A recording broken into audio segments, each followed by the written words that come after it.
자, 다음은요. 하나자산운용 채권 투자 실무 전략을 책임지고 있는 박태우 FA 사업본부 스트래티지스트께서 ESG 투자로 시작된 투자 지형의 변화라는 주제로 또 이야기를 전해주시겠습니다. 박태우 스트래티지스트께서는 단상 위로 올라와 주시길 바랍니다. 제가 잠깐 소개를 해드리자면요. 이분은 지금 삼성증권 크레딧 애널리스트 출신입니다. 두나무 투자 1임에 지금 전략기획팀장으로 활동을 했습니다.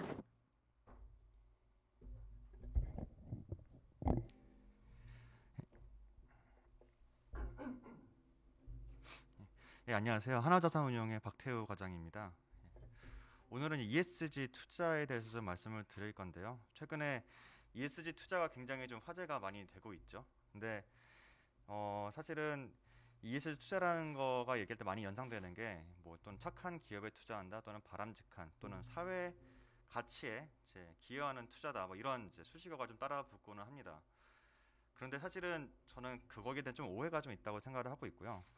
사실 알고 보면 그런 대의 명분이라고 하나요? 그런 이념적인 부분과 이 투자라는 말이 담고 있는 그런 이윤 추구라는 게 어느 측면에서는 이율배반적인 게 아닌가라는 게 사실 내신 다 생각하고 있는 게 아닐까 생각을 합니다. 근데 저는 오늘 이제 이런 이러저러한 그런 오해들을 좀 풀어드리면서 그런 여러분들이 갖고 있을 수 있는 그런 일전 내적 갈등들을 좀 해소할 수 있으면 좋겠습니다.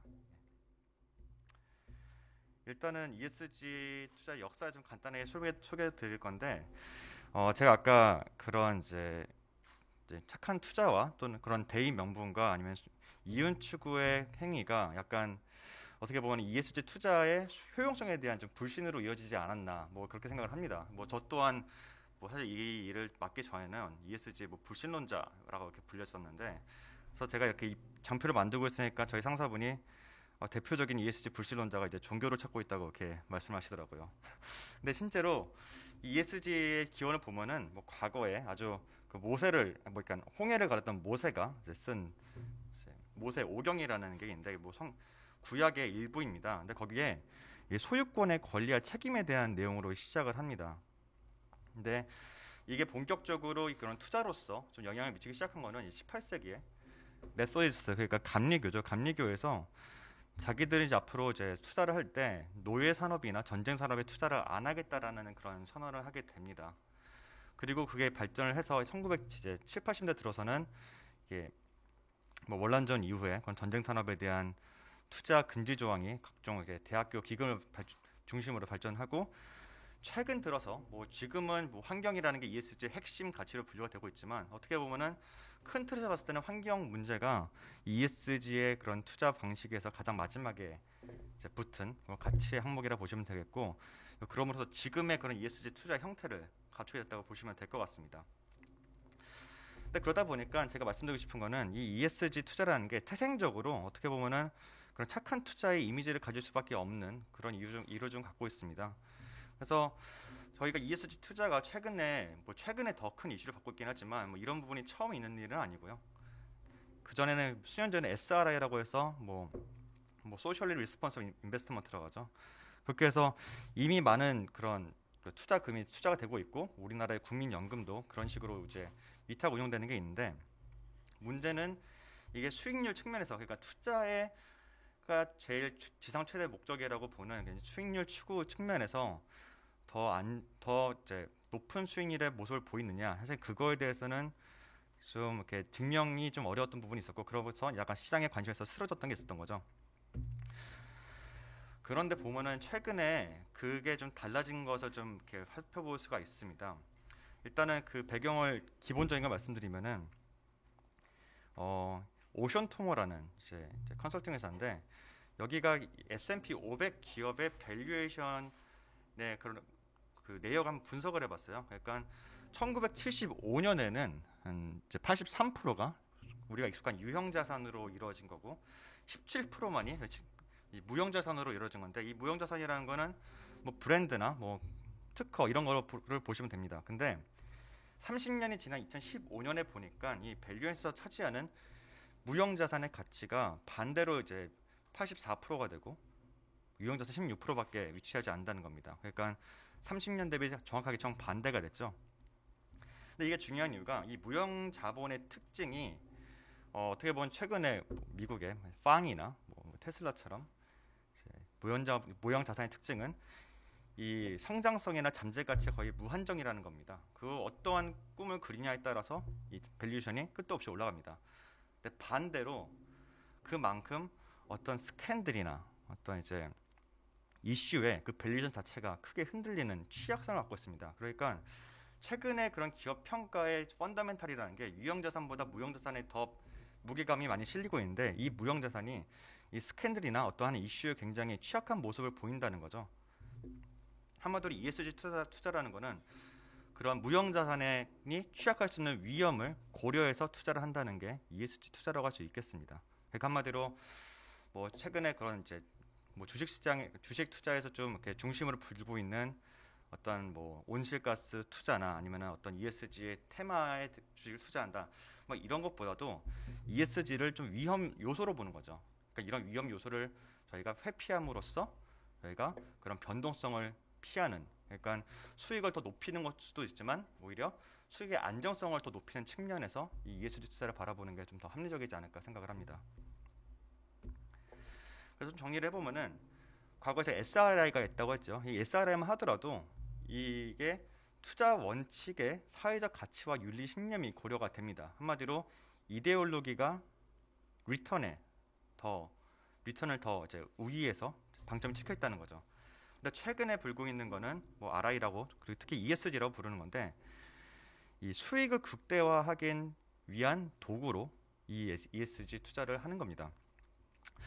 실제로 보면은 그 2019년 11월 작년에 이제 국민연금의 그런 책임 투자 계획안이 있었는데 거기 첫 페이지에 보면은 이 추진 배경에 정확하게 써 있습니다. 이렇게 뭐 공적 기관으로서 사회 책임을 다하기 위해 뭐 ESG 투자를 한다가 아니고요. 수익률 제고와 안정성 제고를 위해 ESG 투자를 고려해야 한다라고 써 있습니다. 그러니까 한마디로 이 공적 기관조차도 이 ESG 투자의 방점이 사실 어떻게 보면은 그런 이제 사회적 기능보다는 그런 투자 안정성 또는 투자 성과의 제고에 더 초점이 맞춰져 있다는 걸 말씀드릴 수 있을 것 같습니다. 그렇기 때문에 저희 당사 제가 속해 있는 하나자산운용의 책임 투자 원칙에도 이러한 부분이 잘 담겨 있죠. 근데 문제는 뭐냐면은 사실은 지금 ESG 투자가 결국엔 수익률의 제고 그리고 투자 성과를 높이기 위해 투자를 한다고 말씀드렸는데 아직까지는 사실 이런 부분을 좀 확실하게 입증할 만한 부분이 좀 부족하다는 겁니다. 근데 분명히 사실 아까 제가 그 무형자산에 대해서 말씀드렸던 거는 이 ESG 투자라는 게 뭐 지금은 그때는 틀리지만 지금 맞다라는 뭐 전형적인 뭐 레토릭이라고 볼 수 있거든요. 근데 아직은 사실 입증하기가 좀 어려운 부분이 있다는 거죠. 근데 그럼에도 불구하고 저희가 ESG라는 거대한 이제 트렌드에 맞춰서 좀 이걸 대응을 해야 되는데 이 수익률은 저는 사실 중장기적으로는 좀 이렇게 입증될 만한 이런 여러 가지 이슈가 있다고 생각을 합니다. 그럼에도 저희가 좀 이걸 하기 위해서는 스스로 또는 투자자를 납득해야 되는 부분이 있을 거 아니에요. 그래서 이 ESG라는 것 갖다가 이제 포트폴리오 매니지먼트의 그러니까 수익률 위주의 이제 포트폴리오 매니지먼트를 넘어서 포트폴리오 컴플리션 그러니까 포트폴리오 완성이라는 측면에서 이거 바라보고 있습니다. 그러니까 기존의 투자라는 게 뭐 당연히 수익률을 중요하죠. 수익률을 보는데 최근에 지금 이제 뭐 사회적으로 요구되는 것을 무시할 수 없다는 거죠. ESG 투자라는 게 사실은 뭐 수익에 방점을 뒀다고 하지만 뭐 태생 자체가 어떠한 이제 이념적으로 사회적 가치에 동참해야 되는 부분이 있기 때문에 그런 부분까지 신경을 쓰는 어떻게 보면은 전방위적으로 이제 투자자의 모든 것을 갖다가 지켜줘야 되는 일종의 자산 관리자로서 역할을 강화하는 측면에서 ESG 투자를 바라봐야 되지 않을까 생각합니다. 그래서 설명을 드리면은 ESG 리스크 그러니까 비재무적인 요소입니다. 이 비재무적인 요소를 통해서 보다 이런 부도 위험을 낮추고 그리고 변동성 리스크를 낮추고요. 그다음에 어떤 회사가 뭐 사회적 갑질이나 어떤 안 좋은 소문으로 좀 타격을 입을 수 있는 리스크를 최대한 피해서 그런 기업을 피함으로써 첫 번째로 저희가 얻을 수 있는 것은 사회적 가치 증대죠. 그러니까 이런 이슈가 없는 기업을 위주로 좀 바람직한 투자를 할 수 있고 두 번째로는 투자자의 평판을 보호하는 겁니다. 사실 제가 투자자로 썼지만 이게 자기 돈에 제 돈에 그리고 또는 저의 평판이 될 수도 있는 거죠. 뭐 최근에 예를 들면은 어떤 모 이제 공기관이 이제 해외에 이제 대마초 관련 산업을 투자를 해서 약간 이슈를 겪었던 뭐 사례가 있었습니다. 그런데 아이러니한 거는 사실 그 대마초 관련 회사가 뭐 ESG 유니버스에서 배제가 되는 그런 회사가 아니었어요. 그렇게 나쁜 회사도 아니었던 거죠. 그런데 거기에 이제 투자를 함으로써 사실은 이게 나라별로 어떤 그런 이제 대마초에 대한 인식이 좀 다르기 때문에 그런 부분이 그 회사에 굉장히 큰 레퓨테이션 리스크로 다가온 게 있었습니다. 그러니까 저희가 말하는 완성이라는 건 뭐 수익률의 안정성이나 그 사회적 가치도 있지만 이런 돈을 갖다가 투자를 하는 투자자의 평판까지 이제 보호를 하는 측면에서 뭐 포트폴리오 완성이라는 표현을 쓰고 있고 장기적으로는 저희가 사실 진정을 바라는 그런 초과 수익을 낼 수 있는 그런 과정으로 이제 ESG 인베스트의 그런 밸류 플로우가 있지 않을까 생각을 합니다. 사실 장기적으로 초과 수익이 날 것이냐에 대해서는 아직은 장기적으로 봐야 되는 시점인 거죠. 사실 지금 알 수 없는 부분이긴 하지만 사실 저는 두 가지 측면에서 이게 굉장히 현실성이 높다고 생각하고 있습니다. 첫 번째로는 당연히 이제 환경 규제에 들 수 있겠죠. 당장 내년부터 이제 우리나라 같은 경우는 제3차 온실가스 배출권 거래제가 시작이 되고 그로 인해서 일부 발전소 같은 경우에는 되게 천문학적인 금액을 비용을 지불해야 됩니다. 뭐 대표적으로 저희 이제 뭐 공적기관이라 할 수 있는 이제 한전과 한전 발전자 회사 같은 경우는 지금 당장 내년에 그 탄소 배출의 총 한 10% 가량을 직접 지불을 해서 사야 되는 입장인 건데 모 증권사 리서치 센터에서 추정한 거에 따르면은 이제 이 한전 발전자 회사를 다 합쳐서 비용에 되는 지불이 한 8,500억 원에 이런다고 합니다. 연간을 이게 말씀드리는 겁니다. 한마디로 정말 생돈이 8,500억 원이 나가는 거죠. 그래서 이런 부분이 저는 직접적으로 내년에 이제 시장 프라이싱에 반영되기 시작하면 이런 부분이 뭐 수익에 영향을 줄 수 있는 부분이라고 생각을 하고 두 번째로는 사실 ESG가 저는 아주 새로운 개념은 아니라고 생각을 합니다. 예를 들면은 저희가 흔히 말하는 오너 리스크나 어떤 인수합병 리스크가 다 ESG 리스크의 일종이라고 볼 수 있는 거고요. 그런 부분을 통해서 저희가 이제 기존에 갖고 있던 그런 그 비재무적인 요소를 고려했던 요소를 강화함으로써 그런 크리티컬한 이벤트를 피하면은 장기적인 수익 알파를 추구할 수 있지 않을까 생각을 하고 있습니다. 그리고 제가 이제 운용사에 다니는 그리고 뭐 채권을 하는 사람으로서 되게 많이 받는 질문이 있는데요. 이 채권형 ESG 펀드가 뭐냐는 겁니다. 사람들이 이제 되게 많은 분들이 좀 이렇게 오해하시는 것 중에 하나가 이 채권형 ESG 펀드가 그린 본드나 사회 채권 뭐 이런 그런 채권에만 그런 ESG 채권에만 투자하는 펀드라고 알고 계세요. 근데 일단은 그거 아니라고 말씀을 드릴 수가 있고요. 아까 말씀드린 대로 이 ESG 투자라는 거는 어떠한 목적에 의해서 자금을 사용하는 게 방점이 있는 게 아니라 그런 비재무적인 리스크를 갖다가 고려해서 이제 그런 발생할 수 있는 크리티컬 이벤트를 회피함으로써 수익을 추구하는 펀드입니다.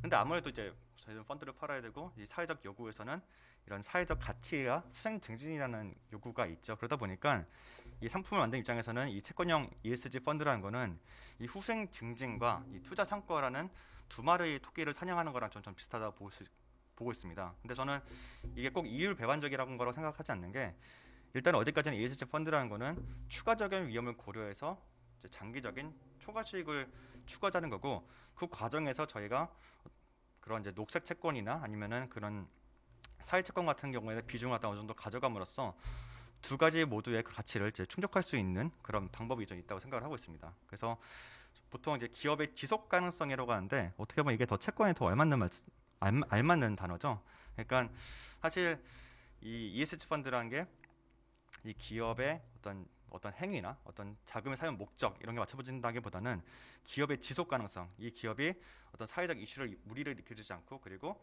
어떤 환경적으로 비용을 갖다가 최대한 제 지출을 낮춤으로써 이제 계속 지속 가능한 그런 기업에 투자한다는 게 그런 방법을 통해서 ESG 펀드를 이제 운용할 수 있지 않을까 생각을 하고 있습니다. 그러면 ESG 개념을 한번 투자에 어떻게 적용하는지 그리고 저희 회사가 그리고 제가 어떻게 하는지 좀 말씀을 드려야 될 것 같은데 일단 제가 아까 ESG를 계속 비재무적인 요소라고 말씀을 드렸습니다. 이 투자 관점에서 ESG라는 건요. 기업의 지속 가능성에 위협이 되는 비재무적 요소를 고려를 하는 겁니다. 그러니까 착한 기업에 대한 투자가 아니라는 거죠. 저는 사실 이 ESG 그러니까 환경, 사회 그리고 지배구조라는 말의 이제 약자인데 이게 사실 이 ESG 또는 비재무적인 요소를 모든 걸 담고 있다고 생각하지 않습니다. 그러니까 사실 ESG 투자라는 거에서 ESG는 재무적 요소가 아닌 비재무적 요소에 대한 그 모든 거에 대해서 세 가지 항목으로 구분한 것뿐에 불과해요. 그러니까 사실은 이 ESG, 그러니까 환경, 사회, 지배구조 외에도 이제 ESG의 투자 고려 요소가 될 수 있는 분이 얼마든지 있다는 겁니다. 뭐 예를 들면은 지금 사실 G 보면은 그런 주주 권리 보호에 대한 항목인데 사실 이 채권자 입장에서는 뭐 채권자의 권익에 대한 보호도 있을 수 있는 거거든요. 분명 어떻게 보면은 이게 주주에 대한 권리와 채권자에 대한 권리가 뭐 상충할 수 있는 부분도 있지만 이 채권자 같은 경우는 계속 기업의 리파이낸싱을 조달해야 되는 그런 역할을 하고 있기 때문에 사실 채권자의 권리를 무시해 가지고는 이 기업의 지속 가능성이 계속 안전하게 유지가 된다라고 볼 수 없기 때문에 사실은 단순히 ESG라는 게 우리가 표면적으로 알고 있는 것 외에 되게 많은 부분의 그런 무형의 그런 위험을 이제 본다고 보시면 될 것 같습니다. 그런데 이 비재무적 고려 요소를 이제 비재무적인 요소를 고려를 할 때 가장 중요한 게 뭐냐면 일단 어떤 이제 위험 요소가 이제 확인을 해야 되는 거겠죠. 근데 그리고 그거 확인하고 나서 이게 어떤 특징을 보이는지 이제 봐야 되는데 예를 들면은 뭐 탄소 배출권, 그러니까 온실가스 배출하는 기업 같은 경우에는 만약에 온실가스를 많이 배출을 하면은 어떤 식으로 이게 피해가 돌아오느냐, 뭐 먼 훗날에 지구가 망한다 이런 게 아니라 당장 내년 같은 경우에 탄소 배출권 가격이 올라가면서 이게 비용으로 나타나게 됩니다. 근데 반대로 어떤 갑질의 이슈가 있는 기업 같은 경우는 이제 불매 운동으로 인해서 매출의 감소 효과가 있는 거고 또 다른 면을 봤을 때 내부 통제가 잘 안 되는 같은 경우는 분식 회계가 이루어지면서 굉장히 큰 이제 회사에 타격을 입는 그런 경우가 있습니다. 그러니까 이 비재무적인 요소에 단순히 무슨 이제 어떠한 위험이 있는지만 보는 게 아니라 이 위험이 어떤 식으로 이 기업에 영향을 주는지도 한 살펴봐야 된다는 겁니다. 당연히 그런 이슈가 굉장히 많겠죠. 그래서 그런 유의미한 위험을 좀 선별을 해야 되고 이 특정 기업에 얼마나 큰 비용이 측정을 해야 됩니다. 그래서 아래 보시는 게 아래 보시는 표가 이제 밑에 보시면은 뭐 항목별로 그러니까 기후 변화 그다음에 뭐 내추럴 캐피탈이나 오염 이런 부분들이 있고 이제 세로축 보시면은 각 산업별로 이 위에 아래에 있는 항목들이 얼마나 큰 영향을 미치는지 이렇게 원의 크기로 표현이 되어 있습니다. 그러니까 한마디로 같은 요소와 같은 특징을 보이는 위험이라도 어떠한 기업이 그걸 강요에 따라서 이런 비용적인 요소가 크게 달라지게 나타날 수 있다는 거죠. 그렇기 때문에 저희는 사실 ESG 투자로서 고려를 할 때는 단순히 여기는 뭐 탄소 배출을 많이 하고 어떤 갑질 이슈가 있으니까 무조건 배제하자 이런 게 아니라 정확하게 이 기업에 어떤 식으로 비용을 미치게 되는지 분석하고 투자를 하는 게 ESG 투자의 전 핵심이라고 좀 보고 있습니다. 그래서 ESG별로 항목별로 한번 특징을 살펴보면은 일단 환경부터 볼게요. 근데 이 환경의 항목을 보면은 이게 제가 지금 왼쪽에 보고 계신 게 이제 프랭클린 템플턴의 이제 환경의 평가 요소입니다. 보시면은 한두 가지가 아니죠. 저희가 보통 알고 있는 거는 뭐 탄소 배출이나 오염물질 배출 이런 건데 사실 저한테 많은 분들이 이제 물어보신 것 중에 하나가 이 환경 같은 경우에 투자를 하면은 어떤 거를 중요하게 봐야 되냐 말씀하시는데 사실은 이게 중요한 게 하나가 있다기보다는 사실 다 봐야 됩니다. 예를 들면은 그런 오염제 공기를 갖다 배출한 경우에는 예를 들어서 단순히 이산화탄소가 아니라 뭐 질산화탄소, 뭐 이산화황 같은 그런 가스의 종류별로 이게 저희가 체크하게 돼 있어요. 그래서 종합 점수도 중요하지만 저희가 보는 거는 사실 어떤 여러 가지 한 100가지 중 항목 중에 어떤 항목에서 아웃라이어를 보이냐는 겁니다. 한마디로 사실 ESG라는 게 발생할 수 있는 경우가 굉장히 많기 때문에 되게 수백 가지 항목 중에서 어떤 부분에서 아웃라이어가 발생할 수 있는지를 체크하는 게 ESG 투자를 볼 수 있고 우리나라의 경우를 보면은 우리나라가 아무래도 이제 제조업 중심의 그런 중후장대 중심이다 보니까 대기업일수록 이러한 이제 환경 점수가 좀 낮은 경향을 좀 보이고 있습니다. 지금 이렇게 차트를 보고 계신 게 저희 회사의 자체 그런 스코어링하고 이제 이 회사들의 신용 등급을 좀 이렇게 상관관계 그려본 건데 보시면 신용 등급이 좀 높을수록 이 환경 점수가 좀 낮다는 걸 볼 수 있고 사실 이런 부분들은 우리나라의 그런 산업 구조를 좀 보여준다고 생각하고 있습니다. 근데 이게 보면은 저희 뭐 최근에 그린 관련 뭐 주식 펀드나 이런 것도 많이 출시가 되고 있는데 이게 이런 현상에도 불구하고 그게 가능한 이유가 사실은 이 환경 규제라는 게 모두에게 다 같이 비용입니다. 그러니까 사실 환경 규제 때문에 더 득을 보는 기업이 있다고 좀 보기는 어려워요. 하지만 이 글로벌로 봤을 때는 사실은 이 환경 관련 규제에 얼마나 대비가 잘 돼 있냐에 따라서 어떻게 보면은 이 글로벌에서 마켓 쉐어를 더 많이 가져갈 수 있는 이슈도 있습니다. 그렇기 때문에 뭐 얕게 보면은 모두가 패자인 것으로 보이지만 사실 이것에서 어떻게 더 대응에 따라서 예를 들면은 우리나라의 철강 회사가 중국의 철강 회사 대비 얼마나 더 많이 이런 환경 규제나 비용에 대해서 대처하고 있냐에 따라서 얼마든지 어떻게 보면은 이제 투자자로서 더 아웃퍼폼할 수 있는 부분이 있다고 생각을 하고 있습니다. 그리고 사회 같은 경우는 저는 이제 쌀독에서 인심 나누는 게 이제 대기업이라고 말씀드렸는데 아무래도 이런 직원 복지나 뭐 근로 환경 이런 부분에서는 대기업이 더 유리한 상황을 보이기 때문에 실제로 이 신용 등급하고 ESG 스코어를 이제 그려보면은 양의 상관관계를 보이고 있습니다. 다만 이게 보면은 그 큰 기업일수록 위험에 대한 노출도가 굉장히 크죠. 뭐 사회 갑질 이슈가 생기더라도 더 TV나 매스컴에 더 크게 타는 게 있고요. 그렇기 때문에 뭐 대기업 같은 경우는 익스포저는 굉장히 크지만 전반적으로 뭐 그런 근로 규제나 이런 부분이 더 강력하게 들어가기 때문에 사회로 인해서 뭐 기업의 밸류에이션이 크게 이제 차이가 나는 경우는 뭐 아직은 크게 발생하고 있지 않다고 보고 있습니다.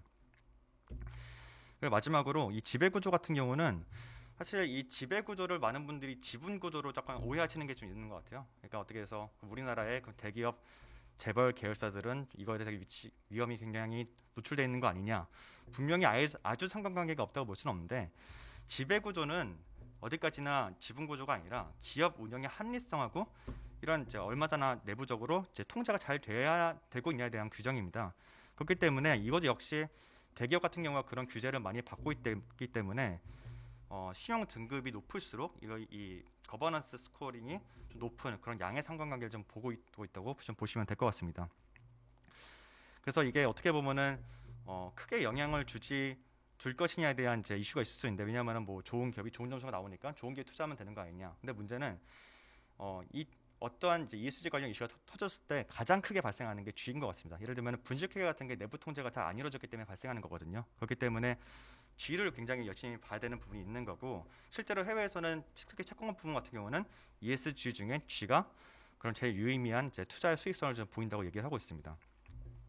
그리고 저는 G를 제일 중요하게 보는 이유 중에 하나가 저는 ESG 투자가 단순히 착한 투자가 아닌 증거가 G가 포함되어 있다는 거라고 저는 생각을 합니다. 왜냐하면 이거는 사회적 가치 증진이랑 좀 관계가 없는 부분이거든요. 어디까지나 기업의 지속 가능성에 위해 존재하는 세계 중에 주요 항목으로 들어가 있는 부분이라고 보시면 될 것 같습니다.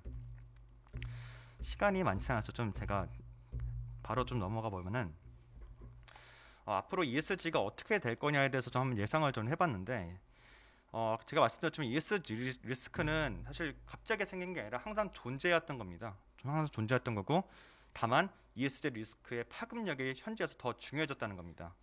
지금 뭐 ESG 팀이나 ESG 본부나 이런 식으로 좀 분리된 개념으로 ESG 리스크가 분석이 되고 이제 발표가 되고 있는데 저는 사실 ESG 리스크가 당연히 모든 일반적인 투자 분석에 다 들어가야 되는 요소라고 저는 생각을 하고요. 그렇기 때문에 뭐 ESG의 리스크를 이제 따로 관리하는 스페셜리스트가 있을 수 있겠지만 이제 모든 사람이 이제 일상적으로 ESG 리스크를 확인을 해야 되는 그런 게 투자의 기본이 되는 이제 시대가 오지 않을까라고 저는 생각을 하고 있습니다. 그리고 두 번째로는 현재 ESG 투자를 하면서 가장 어려운 부분 중에 하나가 그 ESG에 대한 정보가 굉장히 부족하다는 겁니다. 근데 이게 단순히 ESG 정보를 제공하는 어떤 기관이나 뭐 조직이 없다기보다는 기본적으로 ESG의 정보를 갖다가 그 기준화할 수 있는 기준 자체 또는 그런 그 공시제도 자체가 굉장히 미흡합니다. 이게 이런 문제가 뭐냐면은 사실 어떠한 기업이 ESG 점수가 높고 ESG적으로 좋다라고 말하는 기준 자체가 흔들려 버리기 때문에 사람들이 ESG를 투자하면서도 자기가 ESG를 투자하고 있는지 잘 모르는 경우가 발생하고 이런 부분들이 사실은 데이터가 꾸준하게 적재가 되지 않으면은 사실 ESG를 투자하면서 시장에 대한 효과가 나와야 되는데 이게 기준이 다 달라져 버리면은 이 시장 프라이싱에도 좀 문제가 생기는 뭐 부분이 있다고 저는 생각합니다. 그렇기 때문에 사실 ESG의 그런 활성화를 위해서는 이 공시 정보의 고도화가 좀 꼭 필요하다고 좀 보고 있습니다. 마지막으로 제가 하나 좀 보여드릴 게 있는데 아까 제가 시장 가격을 말씀을 드렸거든요. 보면은 아까 처음에 말씀드렸지만 ESG 투자할 때 가장 좀 의문이 드는 점 중에 하나가 이게 정말 수익의 의미가 있냐는 겁니다. 주식 같은 경우는 사실 테마를 잘 잡아가지고 섹터를 잘 잡으면은 그런 트렌드를 만들어낼 수가 있는데 채권 같은 경우는 사실 그 비대칭성 자산이거든요. 회사가 아무리 좋아져도 어차피 픽스드 인컴이잖아요. 그래서 이자가 정해져 있어서 수익이 이제 정해져 있습니다. 반대로 부도 위험만 있는 경우죠. 그러다 보니까 이 회사가 부도가 나지 않는 이상은 이 채권 수익률을 제고하는 데 좀 굉장히 어려움이 있습니다. 근데 그거를 갖다가 이제 앞으로는 어떻게 될 것이냐에 대한 제가 자료 좀 찾아봤었는데 아래 보시면은 왼쪽에 보시는 게 좀 이렇게 어려워 보이는 차트가 있는데 뭐 쉽게 보시면은 이게 어떤 기업의 자기 등급 대비 자기 이제 조달 금리의 차이입니다. 그러니까 보시면은 그 아래에는 ESG 스코어라고 있는데 그러니까 ESG 스코어가 낮을수록 이 점이 위에 있으면은 양의 관계에 있으면은 이게 ESG 스코어가 이제 의미가 있다고 보는 건데 이게 글로벌 본드 대상으로 한 조사를 해보니까 대부분 보면은 사실은 ESG 스코어가 그런 채권 가격에 또는 채권 금리에 유의미한 영향을 미치지 않고 있어요. 근데 보면 다만 아래쪽에 이제 보면은 ESG 스코어가 안 좋은 경우에 이런 경우가 어떻게 보면 ESG 위험에 뭐 스레쇼드를 넘었다는 저는 케이스로 보이는데 이런 부분에서는 이제 급격하게 시장의 그런 가격에 좀 반영되는 모습이 나타나고 있고 두 번째 보시면은 이게 오른쪽에 보시면은 아문디의 자료인데 아문디에서는 재밌는 그 리서치를 했더라고요. 보니까 유럽의 IG 채권에 대해서 IG 채권 발행사의 채권에 대해서 지난 그 5년간의 그런 퍼포먼스를 확인해 보니까 이 ESG 전략을 활용한 펀드의 경우에는 이제 보시는 것 같이 유럽에서는 뭐 이렇게 아웃퍼폼하는 모습이 나타나는데 반대로 똑같은 기업이 발행한 채권의 펀드가 미국에서 트레이딩이 되면은 뭐 수익에서 오히려 좀 마이너스 역할 나타난다는 겁니다. 이게 뭐냐면은 유럽이 아무래도 지금 이 ESG 관련 개념이 좀 더 빨리 개념이 적재되다 보니까 이 시장 프라이싱 자체가 좀 더 ESG적으로 더 유리하게 돌아가는 부분이 있다는 겁니다. 근데 미국보다도 유럽이 더 빠르기 때문에 지금 유럽에서 지금 그 축적되는 경험을 통해서 그런 데이터를 통해서 이런 게 시장 프라이싱이 나타나면서 투자 수익으로 좀 연결되고 있고요. 미국 같은 경우도 아직도 사실은 그런 ESG적인 게 반영되고 있지 않지만 사실 앞으로 이런 ESG의 트렌드가 더 강화될 경우에는 지금 미국에도 최근에 좀 변화가 나타나고 있고요. 그리고 그게 우리나라에도 영향이 있지 않을까 좀 생각을 합니다. 그래서 이게 현재 보이시는 제가 아까 이제 왼쪽에 봤던 이제 그래프의 우리나라 버전인데 보시면은 사실 아무런 그런 무의미한 좀 관계가 좀 보이겠죠. 근데 보시면은 뭐 ESG 스코어가 굉장히 낮더라도 10에 가까워도 사실은 이게 더 유의미하게 뭐 높다거나 그렇지 않은데 이게 채권 같은 경우는 보유하고 있을 때 사실 금리가 움직여줘야지 뭐 수익에 차별화가 생깁니다. 그렇기 때문에 지금은 ESG 투자를 하는 게 굉장히 어떻게 보면 이제 무의미해 보이는 어떻게 보면은 ESG 스코어라는 게 신용 등급 대비 뭐 추가적인 정보를 제공한다고 좀 보기 어렵지만 사실은 이 데이터가 쌓이면 쌓일수록 근시일 내에 이제 아까 보신 것처럼 이렇게 그 낮은 신용 그 ESG 스코어에서는 그런 가격에 그런 큰 변화가 나타날 수 있다는 것을 유념해 두고 투자를 한다면은 뭐 아까 제가 처음에 말씀드렸던 중장기적인 초과 수익을 나타낼 수 있는 그런 방법이 될 수 있지 않을까 생각을 합니다. 저는 오늘 여기서 이제 발표를 다 마치고 오늘 경청해 주셔서 감사합니다.